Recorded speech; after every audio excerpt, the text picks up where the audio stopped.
अड्डा 24/7 पर आप सबका स्वागत है। चलिए स्टार्ट करते हैं। आज से हम लोग अपना एक नया इनिशिएटिव इकोनॉमी अंडर 10 मिनट। आप सबको पता है economy exam point of view से किसी भी कंपटीशन एग्ज़ाम हो, चाहे कलर का एग्ज़ाम हो या कमीशन का एग्ज़ाम हो, आप लोग को पता है इकोनॉमी एक तो सवाल अब धीरे धीरे इकोनॉमी के बढ़ रहे हैं, और दूसरी बात क्या है, हिंदी बेल्ट के बच्चों के लिए सबसे बड़ी समस्या होती है कि इकोनॉमी का उनका फाउंडेशन ही कमज़ोर होता है। और फाउंडेशन कमज़ोर होने के कारण क्या होता है, अगर लंबे लंबे क्लास इकोनॉमी के आपको दिए जाए तो आपको क्या होगा, नींद आएगा, क्लास किया नहीं जाएगा। इसलिए उन सभी समस्याओं को आसान बनाने के लिए, सभी समस्याओं में क्या, एक तो इकोनॉमी कमज़ोर है, दूसरा इकोनॉमी के टर्म्स इतने हार्ड होते हैं कि अगर लंबी क्लास करने बैठ जाए तो समझ में नहीं आएगा। इन सब समस्याओं का समाधान करने के लिए हमने एक नया इनिशिएटिव शुरू किया है, इकोनॉमी अंडर 10 मिनट। जैसा कि आप लोग थंबनेल में देख पा रहे होंगे, इसमें हम लोग लगभग पर डे या हफ्ता में कम से कम 4 दिन हम लोग इकोनॉमी के एक टॉपिक को क्रमवार लेकर के चलेंगे, एक एक टॉपिक को पर डे, और इसको समझने का प्रयास करेंगे अंडर 10 मिनट।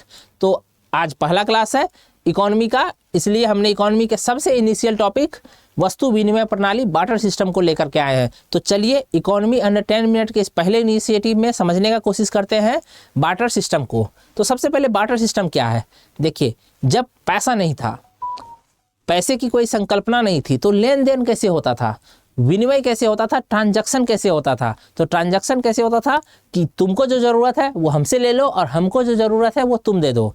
जैसे 2 किसान है, एक किसान चावल उपजाता है, एक किसान गेहूं उपजाता है। तो चावल उपजाने वाला किसान थोड़ा सा चावल अपना गेहूं उपजाने वाले किसान को दे देगा, और गेहूं उपजाने वाला किसान उसके बदले थोड़ा सा गेहूं उसको दे देगा चावल उपजाने वाले किसान को। तो चावल उपजाने वाले किसान के पास गेहूँ और चावल दोनों हो गया, और गेहूँ उपजाने वाले किसान के पास गेहूँ और चावल दोनों मिल गया। अब वो चावल भी खा सकता है और गेहूं का रोटी भी बना के खा सकता है, आटा में पहले कन्वर्ट करने के बाद, काइंड ऑफ। बट ये सुनने में जितना आसान और साउंड लगता है ना, ये मतलब इस प्रणाली को फॉलो करना उतना ही मुश्किल है। जैसे कि आप समझ पाएंगे कि सिर्फ और सिर्फ चावल और गेहूं ही नहीं चाहिए, इंसान को जीवन में बहुत चीज़ें चाहिए, कपड़े चाहिए, बाकी चीज़ें भी चाहिए। चावल से ही काम नहीं चलेगा, गेहूं से ही काम नहीं चलेगा, दाल भी चाहिए, सरसों का तेल या बाकी तेल भी चाहिए, सब्जी भी चाहिए, फ्रूट्स भी चाहिए, ठीक। और हर चीज़ हर किसी के पास अवेलेबल नहीं होता है। तो सबसे पहले तो हम लोग वस्तु विनिमय प्रणाली को एक लाइन में समझे, चावल और गेहूं के माध्यम से। तो इसकी परिभाषा यहाँ दी हुई है, चाहे तो आप लोग इसका स्क्रीनशॉट ले सकते हैं। बार्टर सिस्टम क्या है, ट्रेडिंग गुड्स और सर्विसेज बिटवीन 2 और more parties without the use of money. बिना पैसे का इस्तेमाल किए 2 चीज़ों का आदान प्रदान कर लेना 2 पार्टी के बीच। जैसे यहाँ देखिए, एक सेब या अनाज उपजाने वाला व्यक्ति क्या कर रहा है, कपड़ा बनाने वाले व्यक्ति के पास जो कपड़ा बुनता है उसको फल जो वो उपजा रहा है या अनाज जो वो उपजा रहा है वो दे देगा, उसके बदले उसको ये शर्ट या टी शर्ट प्राप्त हो जाएगा। तो उसको कपड़ा मिल गया और कपड़ा बनाने वाले को खाना मिल गया। यही है वस्तु विनिमय प्रणाली, बस इतना ही है वस्तु विनिमय प्रणाली का।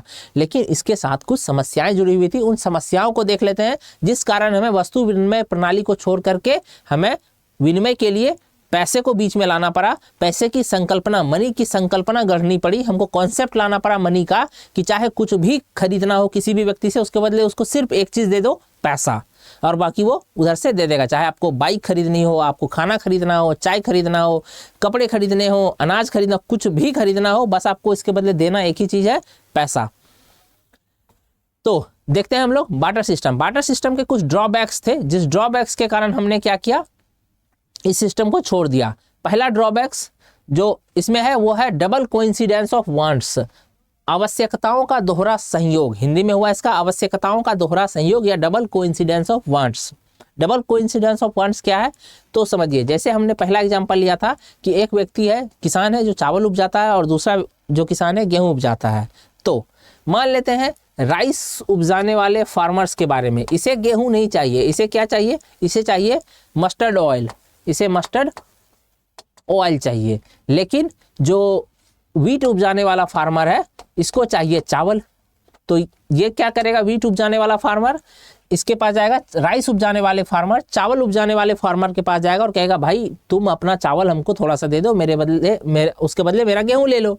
अब ये फार्मर कहेगा ना, हमको गेहूं नहीं चाहिए, हमको चावल तो हम दे देंगे, तुमको राइस तो दे देंगे, लेकिन उसके बदले हमको चाहिए मस्टर्ड ऑयल, सरसों का तेल चाहिए। फिर ये फार्मर क्या करेगा, वीट जो गेहूं उपजाता है कहेगा मेरे पास सरसों का तेल तो नहीं है, फिर कहेगा फिर अपना गेहूं अपने पास रखो, हमको तो सरसों तेल के बदले ही अपना चावल देना है। तो फिर क्या करेगा, ये चावल इसके पास रहते हुए भी किसको, जो गेहूं उपजाता है किसान, उसको नहीं देगा। क्यों? क्योंकि उसको गेहूं चाहिए ही नहीं। अब वापस से गेहूं उपजाने वाले किसान को क्या करना होगा, ऐसे किसान की तलाश करनी होगी जो चावल उपजाता हो और उसको चावल के बदले गेहूं ही चाहिए। ऐसा नहीं हो कि दूसरा किसान तो मिल गया चावल उपजाने वाला, लेकिन अब उसको चावल के बदले सब्जी चाहिए, चावल के बदले कपड़े चाहिए, फिर वो गेहूं से नहीं बदलेगा।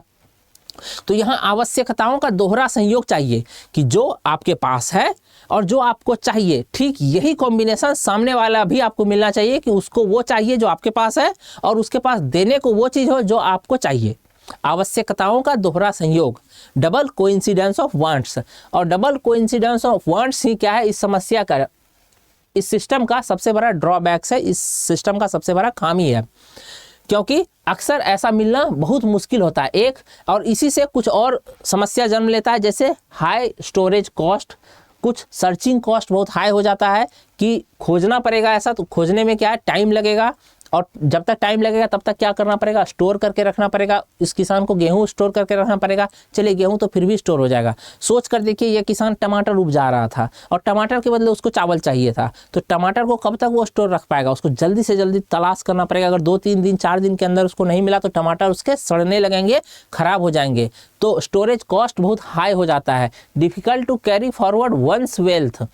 इसका क्या मतलब हुआ, इसका मतलब समझिए, अभी जब पैसे की संकल्पना आ गई है तो एक किसान क्या है, गेहूं उपजाएगा, उस गेहूं को बेच करके क्या करेगा, पैसे रख लेगा अपने पास, और उस पैसे से फिर वो साल भर की आवश्यकताओं की पूर्ति करेगा। या टमाटर उपजा रहा है तो सारा टमाटर एक ही बार में बेच करके उसके बदले सारा पैसा ला के तिजोरी में रख लेगा। टमाटर नहीं रख सकता है 7 दिन 4 दिन 5 दिन से ज़्यादा, लेकिन पैसे वो उस टमाटर के बदले पैसे को साल भर रख सकता है।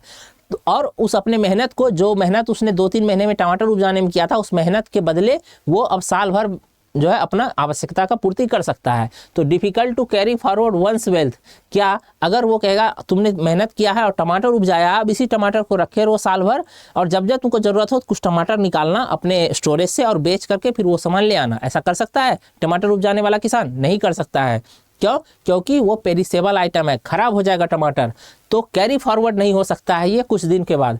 No proper unit of account, ये प्रॉपर यूनिट ऑफ अकाउंट नहीं होता है। जैसे कि मान लेते हैं कि आपने क्या किया, सेब दिया अपने दोस्त को और उसके बदले उससे क्या किया, गेहूं खरीदा या कुछ भी कोई वस्तु खरीदा, या चलिए उधार दिया, आपने 1 केजी सेब उधार दिया अपने मित्र को। जब वो आपको वापस करेगा, जैसे अभी आप 500 रुपये उधार देते हैं तो चाहते हैं, या जब डील होता है कि भाई 10 दिन के लिए हमको 500 रुपये चाहिए, तो वो 10 दिन के बाद क्या करता है, आपको 500 रुपये वापस कर देता है। लेकिन अगर यदि वस्तु विनिमय प्रणाली होकर कहेगा मुझे सेब की ज़रूरत है, 1 केजी सेब उधार दे दो, और आपने सेब आपके पास था, आपने 1 केजी सेब दे दिया, जब वो 1 हफ्ते के बाद या 10 दिन के बाद 1 केजी सेब लौटाएगा, तो ऐसा हो सकता है कि आप ये कह सकते हैं भाई तुम्हारे सेब ना कम रसीले हैं, मेरे सेब ज़्यादा रसीले थे, मेरे सेब ज़्यादा मीठे थे, तुम्हारे सेब कम मीठे हैं। बनिस्बत कि 1 किलो दिया गया है, इसने 1 किलो दिया, उसने भी वापस किया 1 किलो ही। लेकिन ये समस्या आ सकती है कि मैंने अच्छे सेब दिए, तुम्हारे सेब अच्छे नहीं हैं, तुम्हारे सेब ताज़ा नहीं है, तुम्हारे सेब रसीले नहीं है। लेकिन पैसे के मामले में ऐसा होता है? नहीं होता है। ये कोई कहता है कि मैंने जब 500 के तुमको नोट दिए थे तो मैंने 100 के नोट दिए थे 5, और तुमने 50 के 10 दिए हैं। ये समस्याएं नहीं होती है, ठीक है। 500 के बदले प्रॉपर 500 ही काउंट होता है, चाहे वो 100 के दे या 500 का 1 ही नोट दे या 50 के 10 दे दे। नॉट एक्सेप्टेबल फॉर एवरीवन, सही बात है। वस्तु विनिमय प्रणाली सबके लिए एक्सेप्टेबल नहीं हो सकता है, आप समझ सकते हैं इन चीज़ों को। और नो स्टैंडर्ड डेफर्ड पेमेंट, इसको आप डेफर्ड पेमेंट से समझ सकते हैं, जो हमने सेब वाला एग्जांपल लिया कि जब बाद में विलंबित भुगतान होता है, तो किसी से आपने या आपने किसी को 500 रुपया का 1 नोट दिया उधार, वो बदले में आपको 100 के 5 भी दे तो कोई प्रॉब्लम नहीं होता है, ठीक है। अब लास्ट है लैक ऑफ डिविजिबिलिटी, यानी जो विखंडनीयता है इसकी नहीं है। हिंदी थोड़ा टफ है पर डिविजिबिलिटी से समझिए। मान लीजिए एक किसान है जिसके पास बहुत सारे घोड़े हैं। अब वो घोड़ा, उसमें से एक घोड़े को बेच करके वो कपड़ा खरीदना चाहता है अपने परिवार के लिए, तो एक घोड़े के बदले कितना कपड़ा मिलेगा? क्या ये इसको मेजर करना आसान है? क्या इसको मेजर करना बिल्कुल भी आसान नहीं है, ठीक। दूसरा बात क्या है कि अगर आपके पास 500 रुपये हैं और आप जब मार्केट में गए और आपको 100 रुपये का कोई सामान खरीदना हो, तो आप 100 रुपया 500 रुपये उसको देंगे, 100 रुपया वो उसमें से रखे के 400 रुपये अपने बाकी चेंज आपको लौटा देगा। लेकिन अगर आप एक घोड़ा लेके गए और आपको एक टी-शर्ट खरीदना है, तो क्या करेगा, वो घोड़े का सर काट के रख लेगा, बाकी घोड़ा आपको दे देगा, फिर वो घोड़ा किसी काम का रहा, दोनों में से किसी के काम का नहीं रहेगा। तो डिवीज़न नहीं कर सकते हैं इसमें। वस्तु विनिमय प्रणाली में। तो इन सभी कारणों के कारण क्या हुआ कि वस्तु विनिमय प्रणाली को हमने छोड़ दिया और धीरे धीरे हमने ट्रांजैक्शन के मोड के रूप में हमने क्या किया, पैसे को चुन लिया। तो यहाँ देखिए ये व्यक्ति क्या है, दुकान पे घोड़ा लेके गया, गाय लेकर के गया है, क्या करने, तो वस्तु खरीदने, सामान खरीदने। ये व्यक्ति सूअर लेके गया है, ये व्यक्ति बिल्ली लेके गया कि भाई मेरा बिल्ली रख लो, इसके बदले मुझे सामान दे दो। और ये क्या बोल रहा है कि sorry I have got nothing smaller, ये बोल रहा है भाई इतना बड़ा नहीं, कोई छोटा ला के दो अमाउंट। जैसे कई बार पैसे के मामले में कहते हैं ना कि 2000 का नोट दिया, अरे इतना बड़ा नोट ना दो, छोटा दो नोट, या 500 का नोट छोटा नोट दो, 10 रुपये का तो तुम सामान खरीदे हो, 500 रुपये दे रहे हो। तो ये चीज़ वस्तु विनिमय प्रणाली के साथ समस्या था। एक बार छोटा सा हम लोग रिवाइज कर लेते हैं कि वस्तु विनिमय प्रणाली क्या है। तो वस्तु विनिमय प्रणाली है, बार्टर सिस्टम क्या है, तो जब हम लोग ट्रांजैक्शन करते हैं दो वस्तुओं के बीच और बीच में पैसा इन्वॉल्व नहीं होता है, लेकिन इस सिस्टम में समस्या है। समस्या क्या है, तो इसमें डबल कोइंसिडेंस ऑफ वांट्स चाहिए, आवश्यकताओं का दोहरा संयोग चाहिए, स्टोरेज कॉस्ट काफ़ी हाई है, कैरी फॉरवर्ड करना डिफिकल्ट होता है क्योंकि पेरिसेबल होता है, ठीक है, डिविजिबिलिटी नहीं है, डेफर्ड पेमेंट आसानी से नहीं हो पाता है इसमें। इस वजह से हमने क्या किया, पैसे को बनाया, पैसे की संकल्पना लेकर आए और बार्टर सिस्टम को विदा कर दिया। तो आज के लिए हम लोग इतना ही। अगले दिन हम लोग अब पैसे के बारे में पढ़ेंगे कि जब पैसा आया तो पैसे का फंक्शन क्या था, क्या सिर्फ ट्रांजैक्शन करना पैसे का मतलब फंक्शन था या कुछ और था इसमें।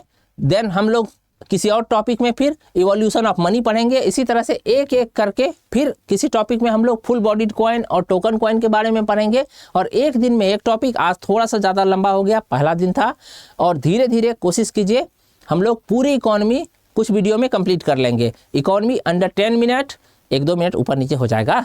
तो इकोनॉमी अंडर 10 मिनट में आज इतना ही। मिलते हैं हम लोग फिर अगले टॉपिक में, और उसमें हम लोग फंक्शन ऑफ मनी पढ़ेंगे। इस टॉपिक को देखेंगे, इस पूरे स्लाइड को हम समझने का कोशिश करेंगे कि फंक्शन ऑफ मनी क्या क्या होता है। तब तक के लिए बाय बाय।